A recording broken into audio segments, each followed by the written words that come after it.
Donc j'ai un nouveau problème qui va comme suit. L'échantillon présente la durée en secondes de 99 locations de Bixi sélectionnées au hasard au cours du mois de mai 2024. La société Bixi affirme que la durée moyenne des locations Bixi pour ce mois est supérieure à 10 minutes. Cette affirmation est-elle étayée par les données?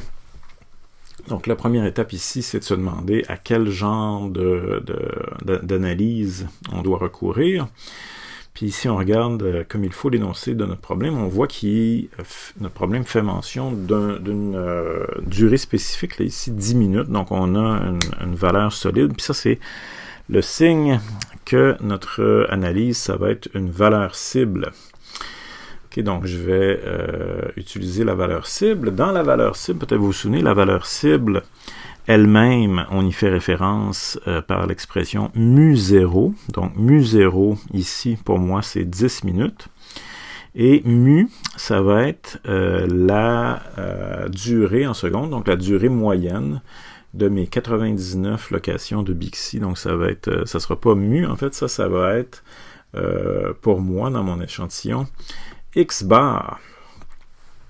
Donc là, ici, mais mon but, c'est que mu soit plus grand, puisque ce qui m'intéresse, c'est la population. Je veux que mu soit plus grand que mu0, parce que j'ai l'impression que la durée moyenne des locations Bixi, donc dans la population, est supérieure à 10 minutes. Autrement dit, mu est plus grand que mu0, ou, autre façon de formuler la même chose, mu moins mu0 est plus grand que 0. Donc, c'est une valeur positive si je soustrais les deux. Donc là, ici, pour aller vérifier ça, je vais utiliser donc ma feuille de calcul qui s'appelle Target Value, puis je vais aller chercher les données de mon échantillon. Donc là, première chose, c'est qu'on va regarder si ça a du sens. Là, c'est en secondes. Donc là, il ne devrait pas y avoir de chiffre négatif. Il ne devrait pas y avoir de 0.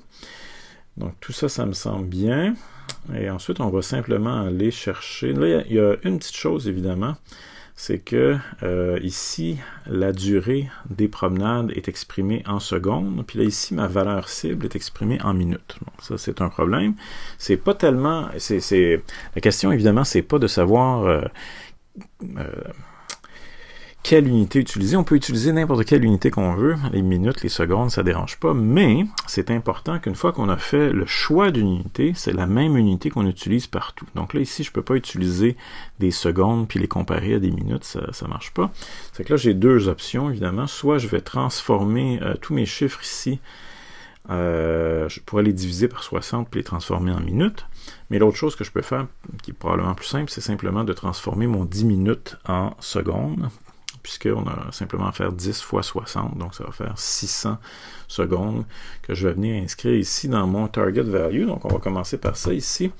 Première étape, ma valeur cible, moi ici, c'est 600 secondes. Puis là, je suis obligé de la changer, je le répète, parce que c'est très important qu'on utilise toujours donc la même unité. Peu importe l'unité de mesure qu'on utilise, il faut rester cohérent dans notre analyse, c'est-à-dire toujours utiliser la même unité. Donc là, je vais aller chercher, toujours avec la même technique, je clique sur la première case qui contient des données en haut, je descends, puis je viens cliquer sur la dernière case qui contient des données en bas, puis ensuite je vais faire, moi je suis sur le Mac, donc je fais commande C, CTRL C sur un PC, mais on se débrouille comme on peut pour copier nos données, puis ensuite, moi c'est uniquement parce que j'aime bien le fond jaune, je vais ici aller chercher les valeurs.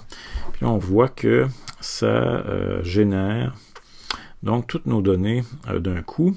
Puis là, c'est les bonnes données parce que j'avais déjà rentré ma valeur ici à 600 secondes. Là, ici, première question, est-ce que ça marche mon hypothèse dans l'échantillon? Ben, la réponse est positive parce que ici, donc, mon mu est plus grand que mu0. Pas vrai, mu0 c'était 600, le mu que j'ai trouvé c'est 822. Donc c'est vrai que mu est plus grand que mu0. Donc ça va bien jusqu'à maintenant. Prochaine question, est-ce que je peux généraliser ça à la population? Là ici, c'est pas une expérience. Et il y avait dans mon hypothèse, qui était mu est plus grand que mu0, un signe de plus grand que. Et donc ça veut dire que je devrais utiliser la valeur P unilatérale, donc on appelle one tail en anglais, puis cette valeur-là, ici, voyez-vous, j'ai un fond vert, ça m'indique que ma valeur P est inférieure à 0,05, donc la réponse c'est généralisable. Je peux conclure qu'en moyenne dans la population, la durée des Bixi est supérieure à 10 minutes. Et là, qu'est-ce que je peux dire sur la base de mon échantillon à propos de la durée dans la population là, des promenades en Bixi? Mais ce que je peux dire, c'est la chose suivante. Je suis sûr à 95% que la durée moyenne des promenades en Bixi se situe entre 698 secondes et 946 secondes.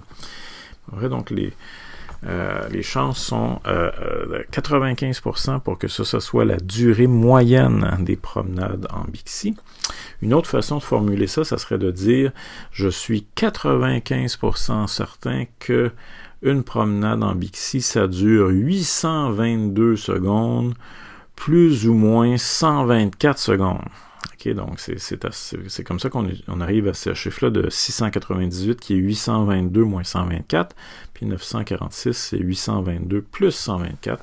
Ça, donc, ça nous donne la plage à l'intérieur de laquelle on a 95% des chances que la durée moyenne des promenades en Bixi se trouve. Et voilà, c'est pas plus compliqué que ça pour les valeurs cibles.